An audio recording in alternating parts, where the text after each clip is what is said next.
Has a warrant of arrest been issued against Senator Bato Dela Rosa? The loose lips of the new Ombudsman may have rattled the ship of state, but it is hard to know for certain. The new rules of the International Criminal Court make it even more difficult to tell. But should Bato, the first chief of the Philippine National Police under Rodrigo Duterte, and the architect of Duterte's signature tokhang policy, be arrested to face trial at the ICC? The answer to that question is clear. Yes, absolutely. Hi, I'm John Nery, and you are in the Public Square. It's important to understand the legal options open to the Philippines on such a complicated international matter. But it is even more important to understand why Bato Dela Rosa should be tried at the ICC in the first place. To shed light on the issue, we are joined in the studio by the lone Filipino lawyer accredited as assistant to counsel at the International Criminal Court.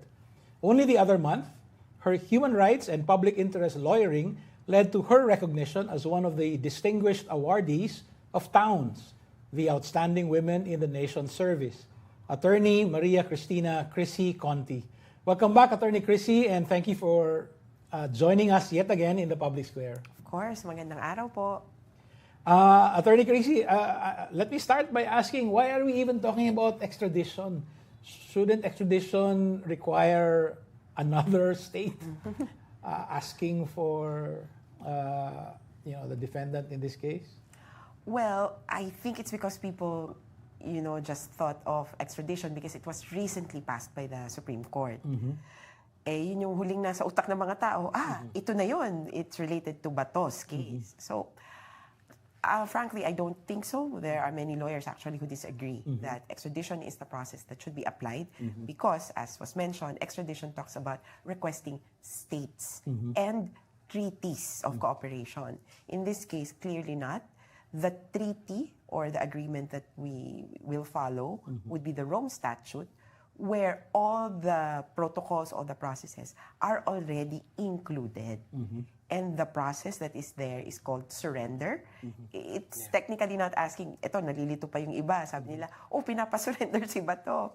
It's a process of arresting the person, conducting judicial, due diligence, and then turning over or surrendering the person to the court. It's a lot different from extradition. Some lawyers have also been arguing that we actually already have a law, I think dating to 2009, RA 9851, where these two distinctions are made. Yeah. So technically, and substantially, RA 9851 is a replication of the Rome Statute. Okay. So the way we embrace the Rome Statute is through domestication. Okay. You transformed the treaty and put in a domestic law. So inulit natin. So kaya similar siya sa Rome Statute. That's why the terms surrender is there, and extradition is also actually mentioned in the Rome Statute. That's because from the ICC's point of view, if there are states, many states who are kind of fighting over one suspect who is in their custody, they have to figure out to whom will they turn over the suspect in case it is necessary. Balik ako dun sa RA 9851. So the distinction is made between extradition through a requesting state and surrender if an international tribunal requires custody of this particular person. So nandun na siya. Ang gusto kong, some veteran lawyers have been pointing to this, and yet I have to also point to the fact that it was the Ombudsman, who of course is a lawyer, who mentioned the possibility that might be extradition, and then later on seconded by the Executive Secretary, who used to be Chief Justice of the Philippine Supreme Court. Do they have a different interpretation? I mean, how do we make sense of what these gentlemen have said? Well, one, it could have been confusion because they were confronted with a question of the bat na parang natanong, so paano siya pa? Maybe they were not looking at the issue more closely. Pero to be frank, extradition could also factor in if the ICC will issue the warrant of arrest and transmit it to member states. and a member state who is our friend, has an extradition treaty with the Philippines, I see. will ask the Philippines to surrender to them. For, I don't know, for example, country X Okay. received the warrant of arrest. The Philippines kind of refuses to recognize the ICC. Country X, because technically Bato will be wanted in their territory, will ask the Philippines, i-turn over nyo sa amin yan. And then after that, ito-turn over nila sa ICC. That's one way extradition can also figure in. But it's two states. Okay. The request is between two states, and then the turnover from one state or cooperating state will be called a surrender to the ICC. I see. Medyo complicated. Medyo complicated, no? I mean, we do have allies. What would place them in a position na sila yung tatanggap kay Bato? I mean, would that be a recognition on the part of the ICC that the Philippines will not be able to arrest Bato and then surrender him, or something else? The arrest definitely will have to be in the country where Bato is. And right now, that's the Philippines. But there are obligations of member states after you arrest. And this is where a particular article in the Rome Statute that was raised also during Duterte's arrest, it's Article 59, the manner of arrest. Supposedly after arrest, you will be taken before a competent judicial authority. Ito yung sabi nila, dadalhin ka ng korte, tapos sa korte, tatanungin sa'yo, anong pangalan mo, kukumpirmahin yung warrant, and so forth. This is a process that's similar to the extradition process, kaya baka medyo confusing lang din. But there's far fewer questions and fewer issues involved. Hindi na tatanungin doon, does the court have jurisdiction to issue the warrant? Walang ganon. Identity na lang yan halos and some factual matters. The Article 59, I would concede, procedure was not implemented in Duterte's case. Pero may butas, in a way, yung Pilipinas because the article talks about the obligation of a member state. And when the Philippines arrested, hanggang arrest lang kami. Pero yung bring to a judicial authority, wag na sa amin. Because Kaya, we're no longer a member state. Yeah, kaya pwedeng sabihin niya, baka may ibang gustong magproseso ng ganyan. And when Duterte was arrested, I had thought so. Maybe he will be, yung stopover niya, yung sa stopover, doon siya quote-unquote, ipaprocess, and then saka ito turn over. Problem is, there would be obligations on the part of that, kumbaga, receiving state. Kailangan mong dalhin ng korte, kailangan mong alamin yung identity. Parang hindi naman, bakit kami may involved? So, during the arrest of Duterte, the logical thing to do was just to turn him over directly to the ICC. Kaya, naging issue. In Bato's case, I think the Philippine government wants to be more thorough. That's what the ES said. Sabi niya, it will be different. But I guess that comes with the recognition that they did may konting sabit. But then, the way I would qualify yung sabit is that it's an irregularity, not an invalidity. Paano kung hindi ka nadala? Paano kung hindi ka na process sa court? There's a particular provision likewise in the Rome Statute that says you could ask for compensation if you were a victim of unlawful arrest or detention. So I would say that is the remedy of Duterte, but not release. So hindi yung porket hindi ka nadala, palalayain ka. Hindi ganon. Kaya in Bato's case, I think they're just covering all the steps. But legally, as far as our legal order is concerned, yung Supreme Court rules on extradition, yun ang bago. Yes. Between the arrest of Duterte and the impending arrest of Bato Dela Rosa, yun yung bago. May effect. Anong effect niya dun sa case ni Bato? Will that strengthen the position, the argument of Executive Secretary Bersamin, for instance, na kailangan extradition, parang ganyan? I would say because the extradition rules talk about the process. It's more of standardizing the process than creating a new definition of extradition. Okay. Yun pa rin naman yung ibig sabihin, request from a state of another. Yun lang, because of the possibility that a member state of the ICC requests for the custody of Duterte, perhaps it could be applicable. Pero as is, there is no, in a way, major substantial change. Kumbaga, it's still the law. Extradition is still defined as this. It's just the process. So, on the part of the Chief Justice, or former Chief Justice, Bersamin, I'm just not sure what he's thinking of. If maybe he thought that the request was coming from the state of the Netherlands, yung request. Kasi hindi na nga tayo member ng ICC, or I don't know. But I think, puro lahat to theoretical. Okay. Parang lahat tayo, baka ganito.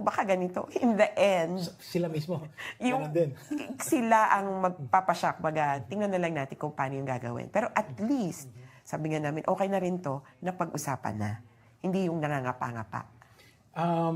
Attorney Ruben Carranza posted recently that he was worried that bringing up the possibility of extradition might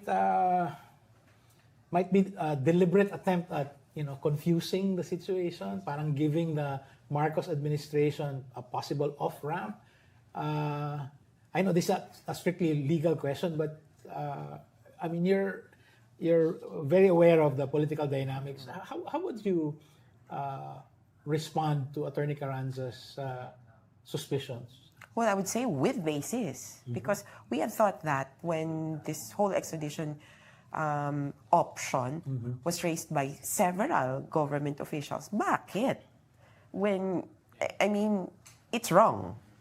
And is there something sinister behind it? And the thing is, if you follow, the major difference between yung surrender and then extradition is one, the process, extradition is longer. But then there's also this question of parang the validity of the law.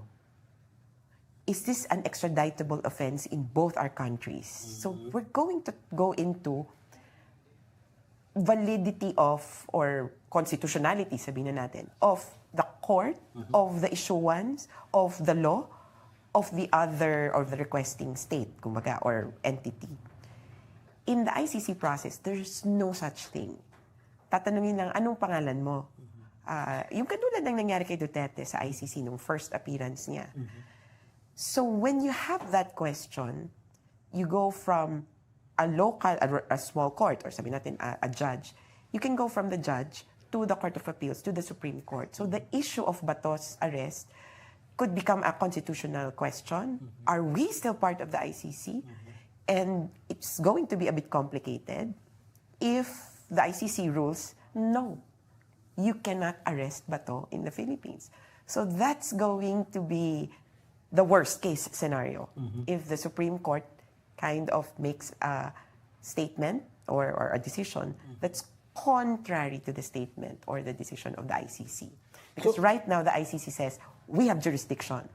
You have to follow the rules. We haven't really heard from Senator Bato, but it is possible this is one of the legal options that he's considering. Yeah, going to the Supreme Court. To the Supreme Someone Court. already went to the Supreme Court for him. Yes. Teacher, pero parang na-deny. But he's going to file a motion for reconsideration, I heard.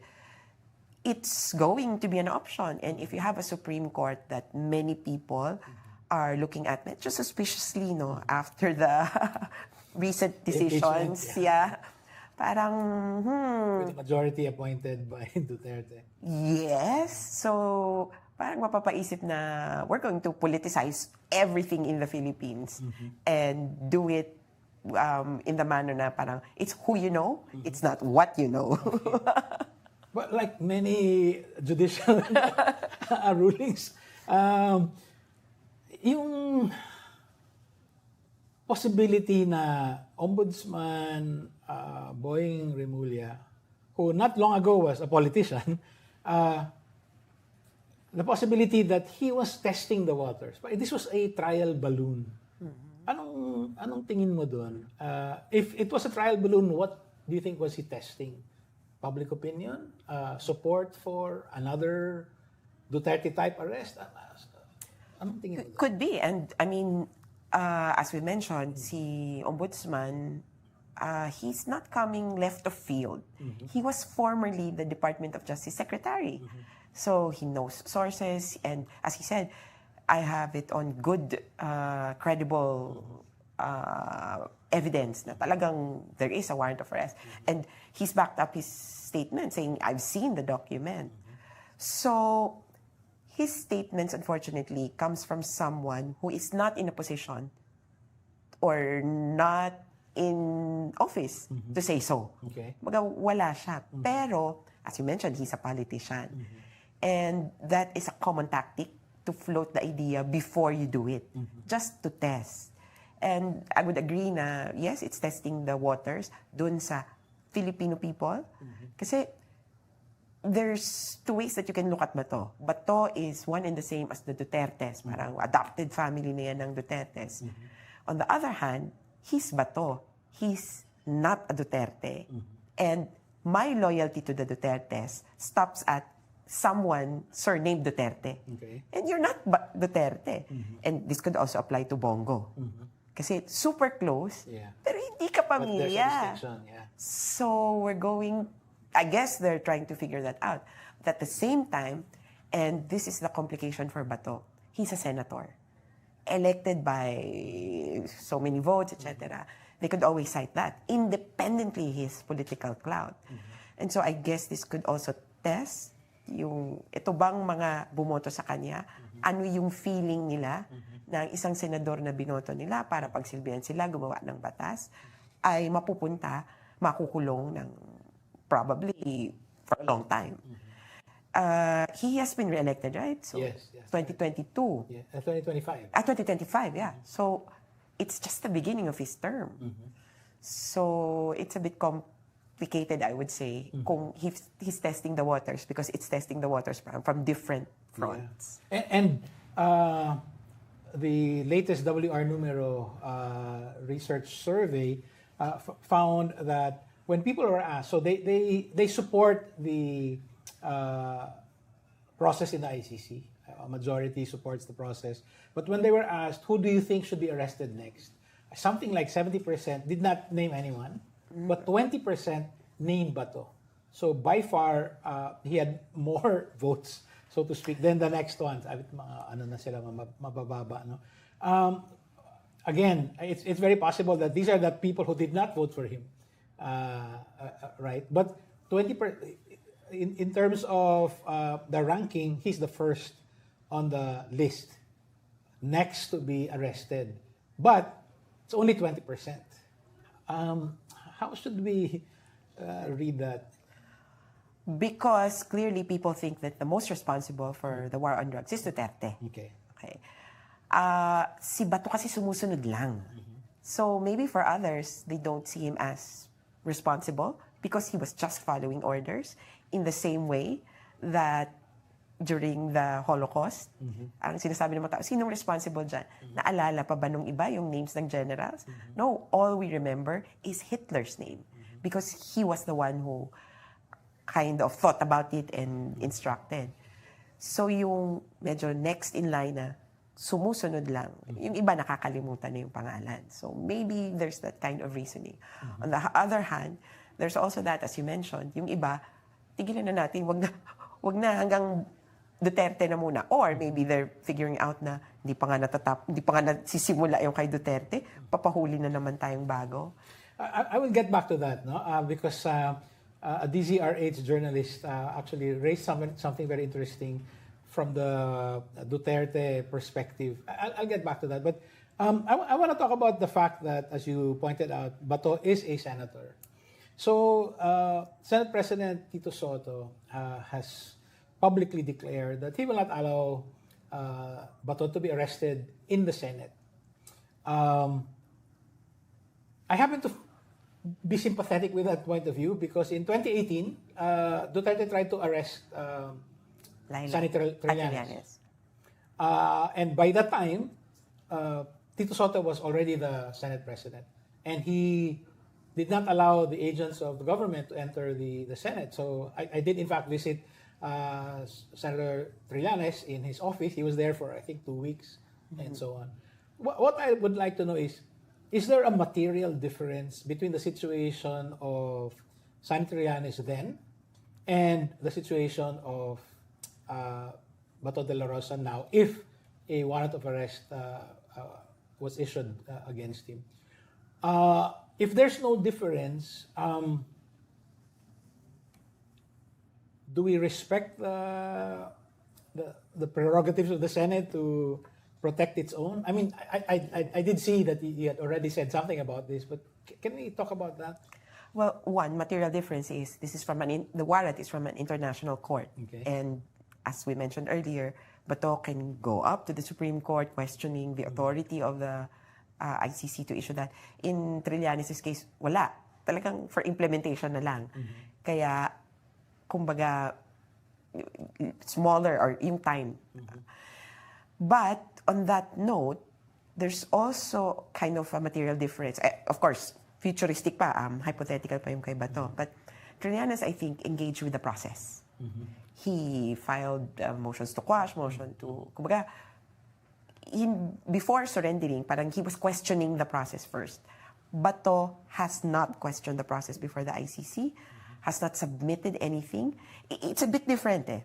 Pero remember that he was also parang nachismis na, uy, ini-email ka daw ng ICC. Ay, ganun ba? Diba? Ay, ganun ba? Hindi ko pinapansin. So, he might have missed that chance. So, now we go to the Senate. I would say that we have to respect, to some extent, the processes of the Senate. It's sacred ground, sabihin na natin, because that's where law is made. So for me, okay lang na, sige, wait lang, hintayin natin yung session. Pero how about after session? Yeah. How about when Congress breaks in December 20th? Hinanap ko talaga yung schedule. December 20 hanggang January 19, I think. So they're on break. Paano yun? Because the Senate cannot be the refuge for simply anybody. Equal protection. Pag senador ka, ganun pala, magtago ka lang sa Senado or protektahan ka dahil lang with this election. I think the statement of Tito Soto, it's more of, pag may session kami, yun yung interpretation kay, pag may session kami, pag may nangyayari, kumbaga may activity yung Senado, wag naman doon, respeto lang. Yes, I kind of agree. Kakahiya naman yung may bumabalandra na police. At syempre, undignified din yun. Pero after hours, that's an entire... actually, sabi nga, parking lot. Pwede. Ako, parking lot. If I'm not mistaken, Senator Laila, who was arrested as a senator, was arrested outside of the Senate. I think at home. I think we all knew that she was going to be arrested that day, but she went home, got her stuff. So it's not the person, it's more of the premises. Yeah. And if there's something happening during, may session. That's right. So the protection that his being a senator affords him is only when he's performing as a senator, when the Senate is in session and so on. So parang ganon. Parang ganon. Kasi the ICC does not even recognize presidential immunity. Papahuli nga siya ng mga presidente. Putin, Prime Minister Netanyahu. If only.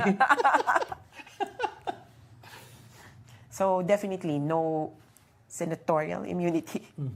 Okay. I did want to come back to the point that I raised at the very start of the show, which was I do believe that he should face trial. So maybe the 20% in the WR Numero Research Survey saying, he should be next in line. Remember that while we associate the signature policy, the war on drugs, with Duterte, he was the first, Bato was the first PNP chief, plucked out, deep selection. No? He wasn't like a 3-star general, right? I think he was only 1 or 2 stars. And also, I think the very word came from him and from his own experience as Davao Police Chief. So parang, I would in fact argue that he was the architect of the policy. He issued that memorandum, and so on. So, if Duterte is facing trial for these crimes against humanity because of his signature policy, shouldn't Bato also face trial for being the chief implementer? I definitely agree. Sabi nga, kung ulo si Duterte, kamay si Bato. And the way he phrased it, he's one of the architects. But I have to raise Camilo Cascolan was actually the brains behind the he was operations chief. Unfortunately, he has passed on. There were other personalities within the Davao group, pero si Bato daw ang ama ng tokhang. So I agree. He has to face this. And I'm not just talking about the presidential era killings. Kasi even the ICC talks about it. That's right. Si Bato, nung DDS, isa siya sa talagang nag-isip. May sinasabi nga si Las Cañas doon sa statements niya na discussion between Bato and several others, including in that conversation, Sara Duterte. And they were talking about the involvement of the police, Davao Police, sa operations nila. Parang ang sabi ni Sara, ano problema natin dyan sa killings? Of course, hindi to verbatim. Sure. Itong nangyayari, may namamatay sa police operations. Di ba, Bato? Oh, bakit? Ang problema mo? Ang police report, killings. That's why Davao was the homicide capital or murder capital for some time. Safe ka nga, hindi ka masasnatchan ng telepono, pero maraming namamatay. On the other hand, sabi ni Sara, what if, Las Cañas says, what if dukutin nyo, patayin nyo somewhere, ilibing nyo, which brings to mind the Laud Quarry and several other parang mass graves, ilibing nyo para ang police report, missing persons. So parang grabe kung ganun ang iniisip ng mga taong to. Pero the responsibility or the role of Bato in all this starts from there. And there are pictures of him still with hair with Duterte. So they go a long way back. Who else aside from Bato? I mean, this was a criminal enterprise that went on for 2 decades.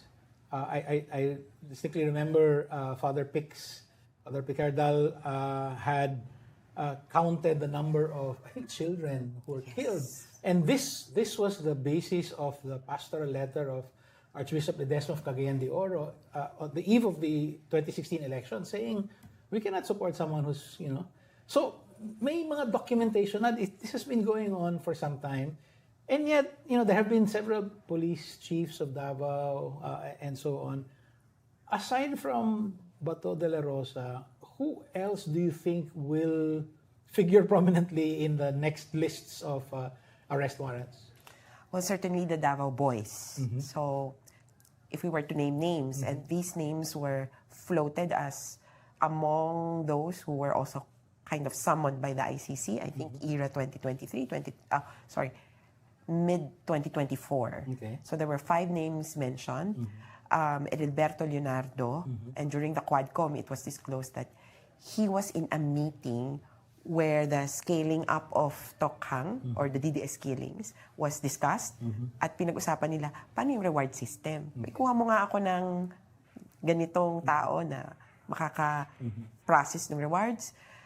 There's Karamat, Romeo Karamat, and then Eliazar Mata, police chiefs in Caloocan, Manila, and then Bulacan, kung saan ang daming patayan, mga one-time, big time. But there's also one name. So aside from the Davao boys, there's policemen who, kumbaga, just stood there and implemented the policy even if they were not, kumbaga, personally affiliated with the DDS or, kumbaga, within the inner circle. And we're talking about the police chief after Bato. So, Oscar Albayalde. Kaya sabi nga namin, in this whole thing, it's not just the DDS or the Davao Death Squad na nag-operate. Complicated siya because there were these other policemen whom we heard. So, hindi sila DDS. Pero these DDS squads, these killing squads, ang laki ng kill rate. So, the other police units, tataasan din nila yung kill rate to compete with these other groups because of kumbaga, achievement and maybe because of the reward system, pero because also it was part of the policy. So, kaya papasok yung role ni Bato Dela Rosa, which kind of, na merong command memorandum circular, which kind of explains why. Kasi kung ang theory lang, DDS lang yung trumabaho niyan. Hindi eh.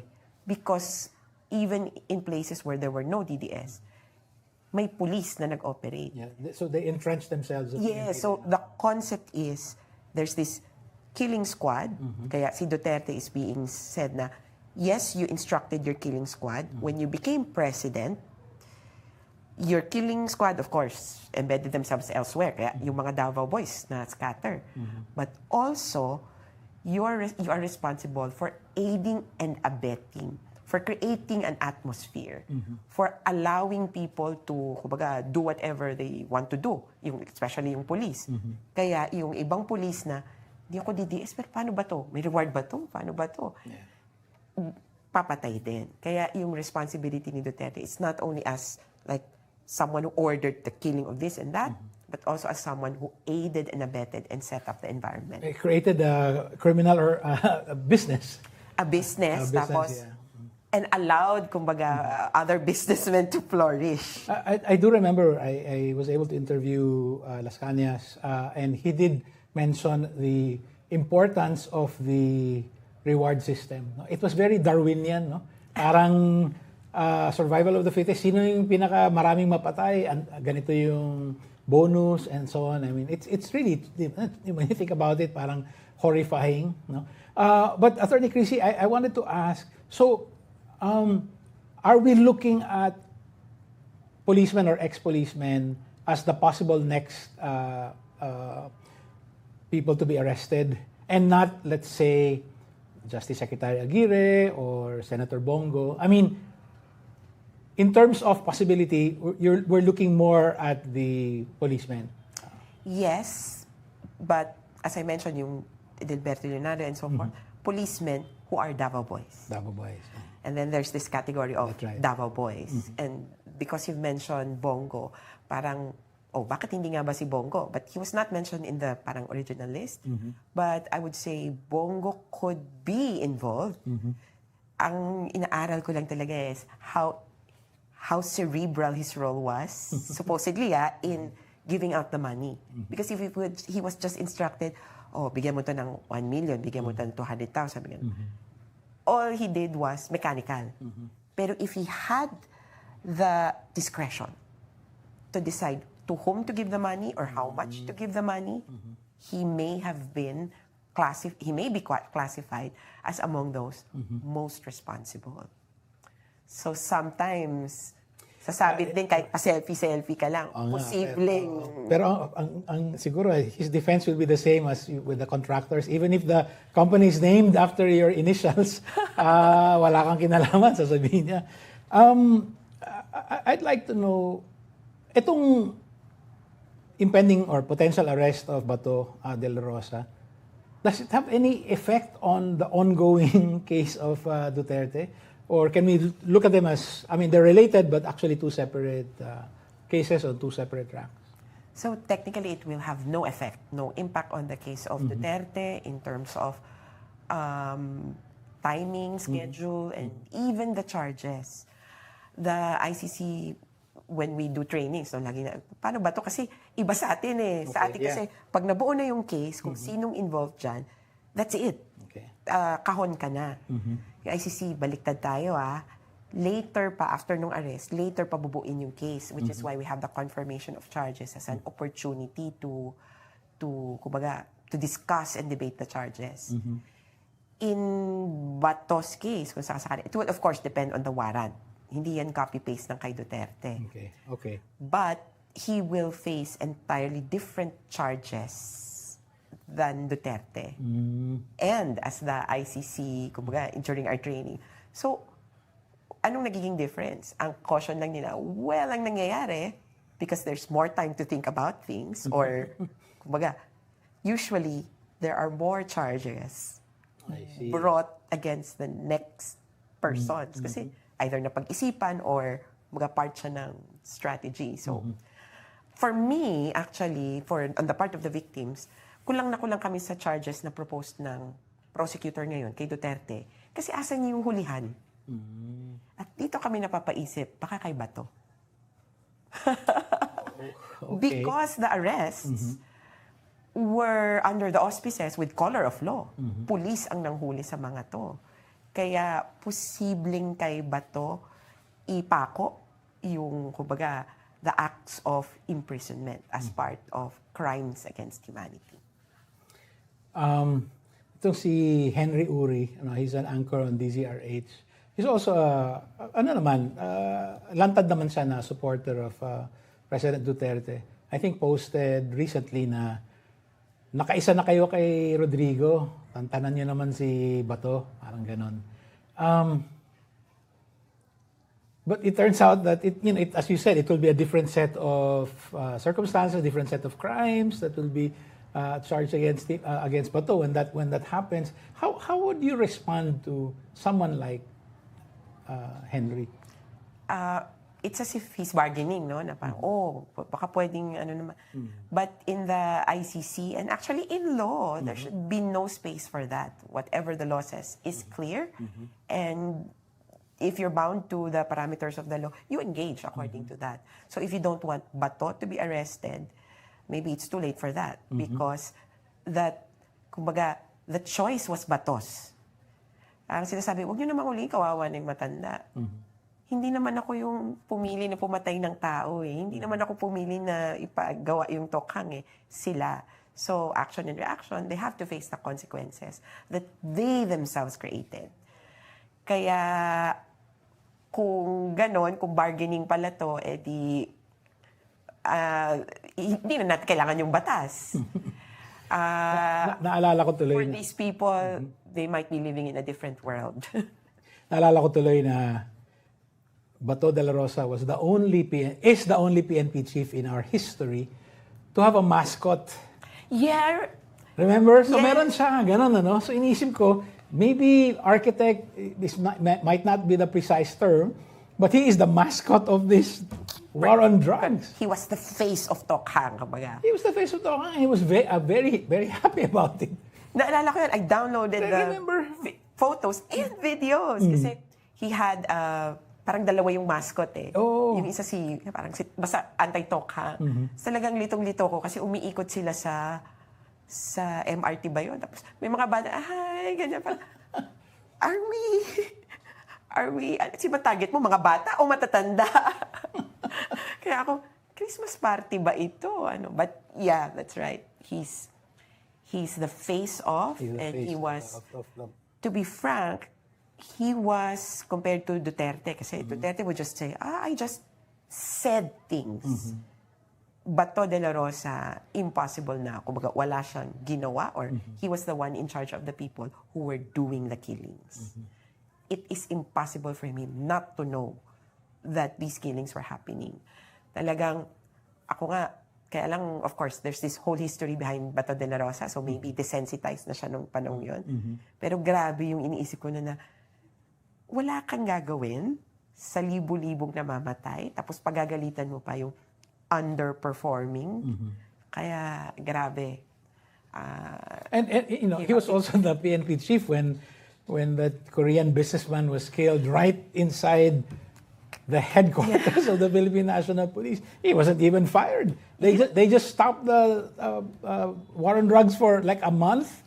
And then resumed. Stop and go yung time Stop na yun. and go, yeah. Kasi That's right. may time din na tinigil, binalik sa PIDEA. There were, I think, 2 or 3 breaks. And this is interesting. So, sabi nila, there's an academic who studies this. Na parang, is there a form of control? Yung kay Duterte at saka yung mga police instructions. And yes, there is a correlation to the number of killings when Bato or Duterte says, teka, itigil muna natin yung...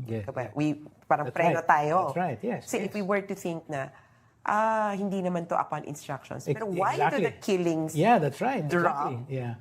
during the times that they say, teka, stop muna tayo?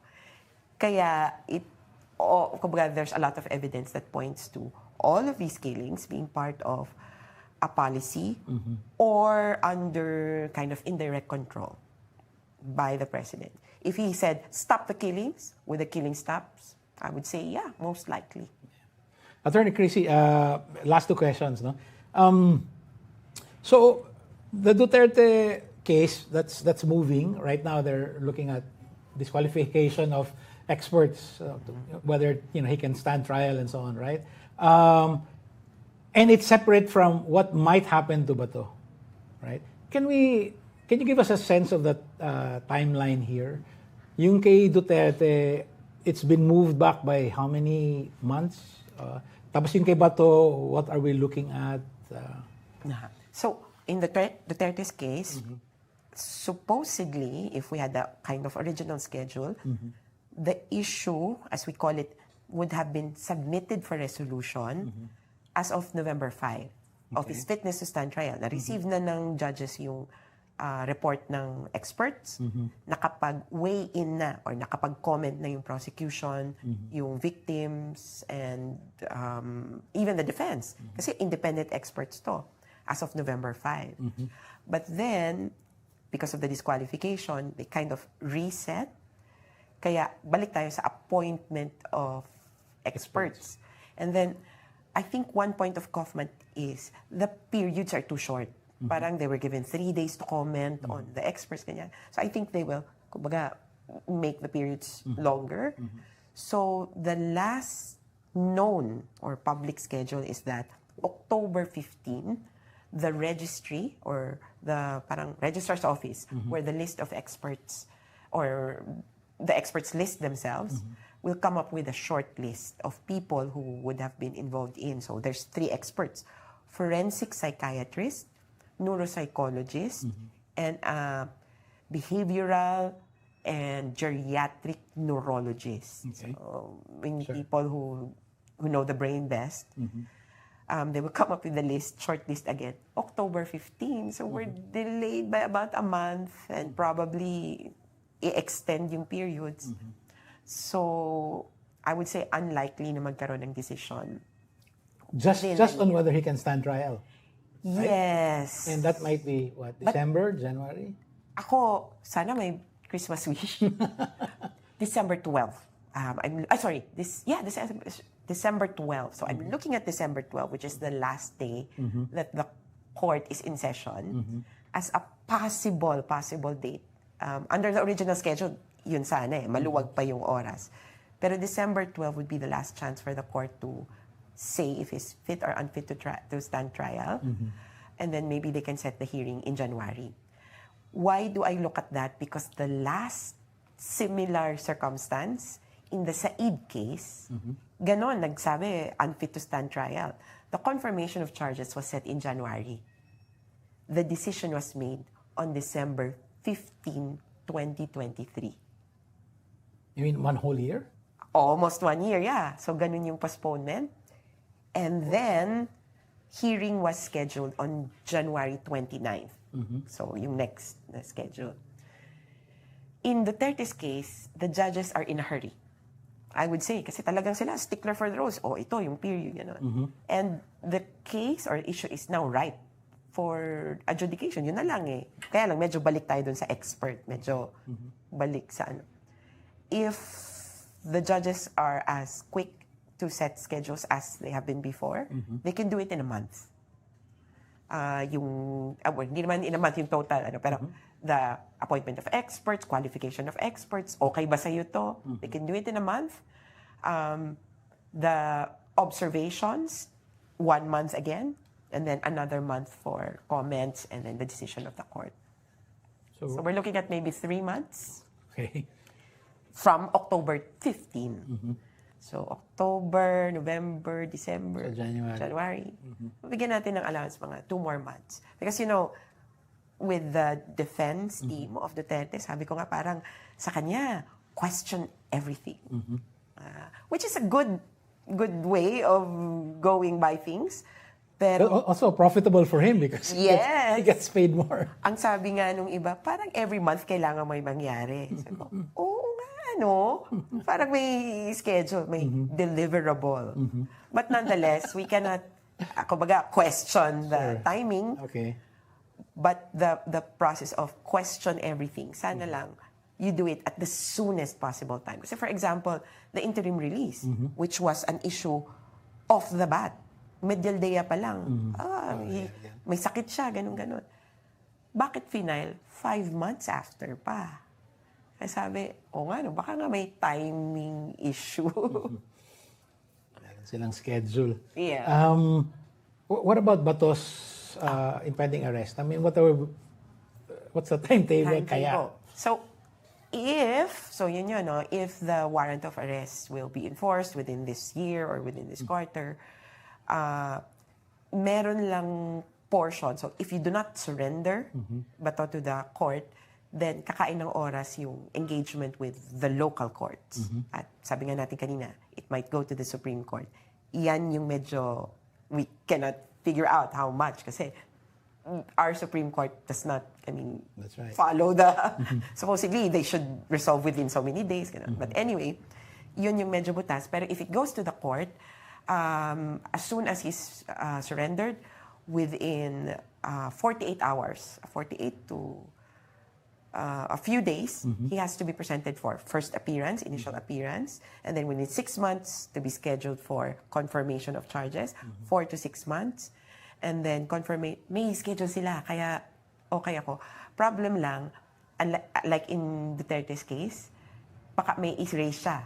In Bato's case, sabi ko nga, ano kaya dito? Anong, kumbaga, defense? Inutusan lang ako? I don't know. Most of the people in The Hague say that from the time of arrest to the time of trial, yung confirmation, usually it takes a year. Okay. Kaya nagulat sila kay Duterte, wow, ang bilis. Sa lagay na nga, mabilis yan. Mabilis na. And actually, sabihin ko din po sa mga Pilipino, kumbaga, mabilis yan. Compared to, other cases that we have. Attorney Krissy, my last question. As assistant to counsel, you help the victims. Can you talk to us about that role and the role that the victims play in a case like this? So, in my case, technically, even before there was an ICC case or investigation, I have been supporting the victims. So, in 2016, we made an agreement with the group Rise Up for Life and for Rights that assists victims, and we provided them assistance. When the ICC case was opened, so this is kind of independent. So that relationship continues. I represent them domestically, sometimes internationally in other arenas. At yun yung hindi mabubura. Even if someone else had been involved in the ICC case, we will continue to be the lawyers for the victims in the Philippines. Okay. With the ICC case, and I registered with the court as assistant to counsel with the intention of appearing for the victims just in case that opportunity opens. And so now, in a while, the victims have to be accredited or registered before the court. Also. It is not in the same way that victims are accredited in domestic cases. Kasi sa atin, ako yung complainant eh. Kumbaga ako required. In the ICC, it's not. Para din, hindi malaki yung burden sa victims. Because, as we know, pwedeng aregluhin sa Pilipinas, di ba? Naaatras ang mga kaso kasi yung biktima pumayag na, sige na nga, wag na lang kasuhan yan. In the ICC, it should not happen. Whether the victims participate or not, the case should be prosecuted according to law. And so their participation technically would be to give views and concerns. Anong nararamdaman nila na ganito ang may interim release? Ano yung pangamba nila? So it's more protective than, kumbaga, vindictive. Kasi yung vindictive, sige, awayan mo. Gano'n. Hindi. Anong tingin nyo? Anong palagay nyo? And that role requires a legal representative of victims to participate in the case. Hopefully, Filipino lawyers will be appointed as their representatives. Attorney Krissy Conti, Assistant to Counsel at the ICC. This has been illuminating. Thank you for what you do. Thank you very much.